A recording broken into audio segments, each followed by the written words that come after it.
Very good morning to you. Good morning, Stephen and Anne. Well, definitely, Elon Musk is definitely ruffling a few Twitter feathers with his $44 billion takeover of the social media network site. He has all these ambitions, these grand ambitions to make it one big happy family where he's actually going to be limiting free speech. If it's too extreme, if you're too extreme left, too extreme right, he says there will be consequences, which is not what Twitter has been made for. Twitter's been where you could just rail off your trail of thought without no consequences whatsoever. But he was complaining that people who were expressing views that were too far to the right, Twitter was blocking. Yeah. So... Well, he says that, but I don't think Twitter has actually been doing that because there's been research which has come out that even since his takeover, there's actually been more increase of abuse since his takeover. So I don't think he's actually helping the situation whatsoever. But also with celebrities, social media is always a part of their branding and a place where they can communicate with their fans. And Amber and Elon did go out after she split up with Johnny Depp, but it seems like she's not too happy with Elon being at the helm of Twitter, and she's deleted her profile. She had up to like 5.3 million followers. Wow, I wonder why. I mean, what did she... I think now celebrities are now going to be looking at Twitter as less elusive and exclusive, because now with this blue badge verification where anybody now can pay for $8 and you can get a blue tick, it loses that kind of exclusivity for celebrities. They like to know that they can be verified and their account can be authentic. If it's a free-for-all, how do you kind of distinguish between the public figure and the normal Joe Blogs? Not saying that they're a higher demigod or anything, but it's always that way with celebrities and social media. Yes, you had to sort of earn your blue tick, didn't you? Yeah. You had to persuade them to give you one. Whereas, presumably, if anyone can get one, then why bother at all? Definitely. And I think Elon's quite a controversial character, and I think this is just only the beginning. You know, within the space of a week, he's managed to ruffle so many feathers. He's already got rid of so much stuff. He's already laying down the law. And I think a lot of celebrities are thinking, let's get out now before it gets really worse. And I mean,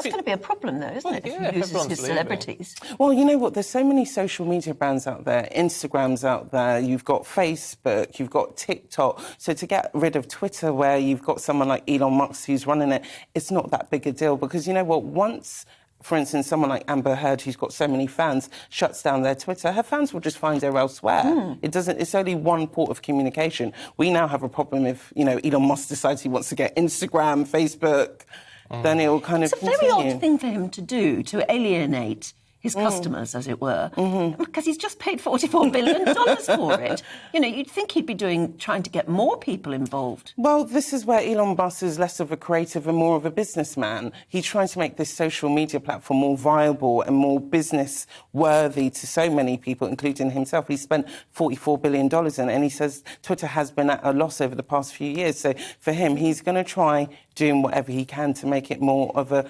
viable product. But, you know, with social media's always just been that fun place, you know, for users like myself.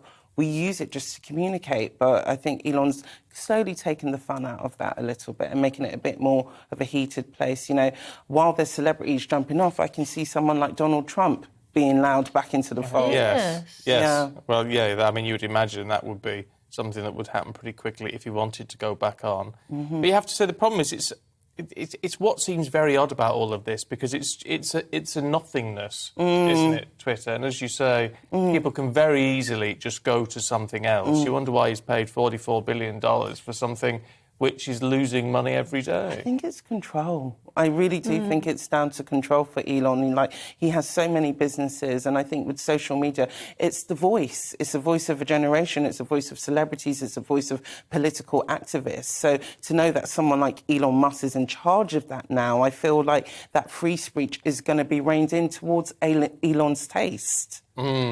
Possibly. I mean, he says he's all for free speech and all the rest of it, but I don't know, it just all seems a little bit unsettling. Because there's talk as well, isn't there, that about 50% of Twitter staff globally they're all expecting emails, 50% being laid off this week. And I think this is what's going to influence how people see the brands as well, because, you know, it's very cold and it's very cruel the way they've just chopped people over emails. Like, if you get an email that you're still employed or not employed, I think that all affects the branding of Twitter. And pretty rough if you're sacked by email, isn't it? I know, it's very cold and very cruel. So I think think a lot of celebrities won't want to be associated with such a platform. But He'll be sacked by Twitter instead. Yes. Direct message. DM'd. Yes.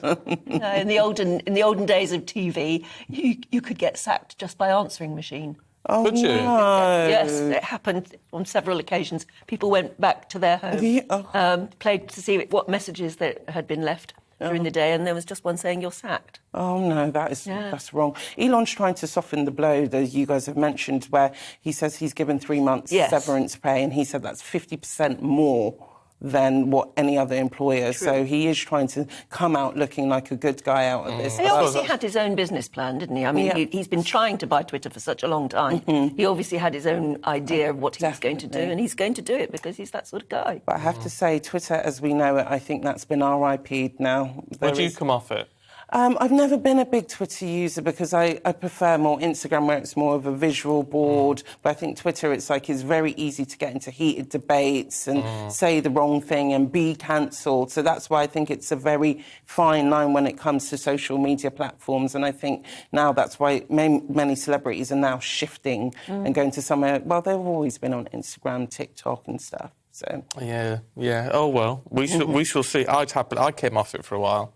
Yeah. I'd quite happily come off it permanently. Why? Apart from the only thing is that when I get to talk to very nice people. Yeah. But you also get a lot of very unpleasant people. Yes, I mean, I came off it for that reason. Yeah, it is a community. And it was just one thing. It's because I said on it that how proud and pleased I was to have the vaccination, COVID vaccine. And I got such a horrible lot of trolling from America.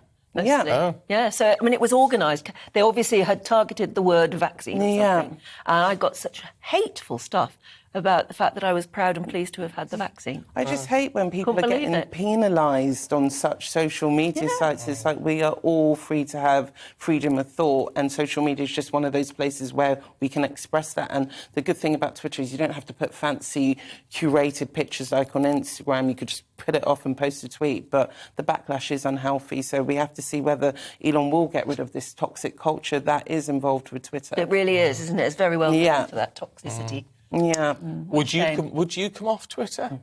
GBViews at GBnews.uk. If you're a big Twitter user, would you just quite happily ditch it and either go to something else or just not do social media at all? That's what I decided to do. I know you love your Instagram, but I don't like social media. How do you feel without social media? Do you feel like you're in your own bubble? Yes, and I like being in my own bubble. But I just think the Twitter sphere isn't a real bubble, and it's not real. It's not a real world. And people are and what really upsets me is the people who get their news from social media platforms like Twitter. They're only getting the sort of news they want to hear. Yeah. It's very curated. Yes, exactly, and that's not healthy. You should be watching GB News for your views. And it's not good for communication as well. I think most people are now communicating through tweets, pictures, where we've lost that art of face-to-face communication. And I hate to think of this dystopian of a future we've got that awaits us.